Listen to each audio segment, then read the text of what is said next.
6 মাস থেকে 10 বছর বাচ্চাদের হেলদি একটি খাবার তৈরি করে দেখাবো সকাল দুপুর ও রাত্রের জন্য।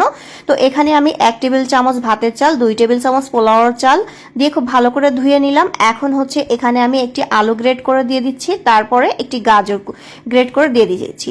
তো এখন আমি কড়াইয়ে একটু ঘি দিয়ে দিলাম, চাইলে বাটারও দিয়ে নিতে পারবেন। তারপরে সেই চাল, আলু আর গাজরটা দিয়ে দিলাম, দিয়ে খুব ভালো করে একটু ভেজে নিচ্ছি। এটা কিন্তু খুব ভালো করে ভেজে নিতে হবে। তারপরে 2টা এলাচ আর একটা তেজপাতা দিয়ে খুব ভালো করে আবারও মিশিয়ে নিলাম। তারপরে হচ্ছে এখানে আমি দুধ দিয়ে দিচ্ছি। যাদের বাচ্চাদের এখনো দুধ খাওয়ান না তারা হচ্ছে এটা পানি দিয়ে রান্না করে তারপরে হচ্ছে ফর্মুলা দুধটা ব্যবহার করবেন। তারপর ঢাকনা দিয়ে ঢেকে এটাকে আমি সিদ্ধ করে নিচ্ছি, মাঝে একটু নেড়ে দিচ্ছি। তো পুরোপুরি এটা হয়ে গেলে আমি ফিরে আসছি। আর এটি যেমন বাচ্চাদের ওজন বাড়াতে সাহায্য করবে, মেধা শক্তি বাড়াতেও কিন্তু সাহায্য করবে। আপনারা খুব সহজেই বাচ্চাদেরকে এটা দিতে পারবেন। আর 1 বছরের নিচে বাচ্চাদেরকে আপনারা লবণ আর চিনিটা স্কিপ করবেন।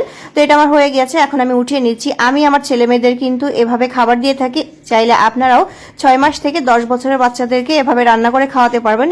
একদম হেলদি একটি খাবার, স্বাস্থ্যের জন্য খুবই ভালো এবং মেধা শক্তি বাড়াতেও কিন্তু সাহায্য করবে। অবশ্যই আপনারা ট্রাই করে দেখবেন, আশা করি ভালো লাগবে।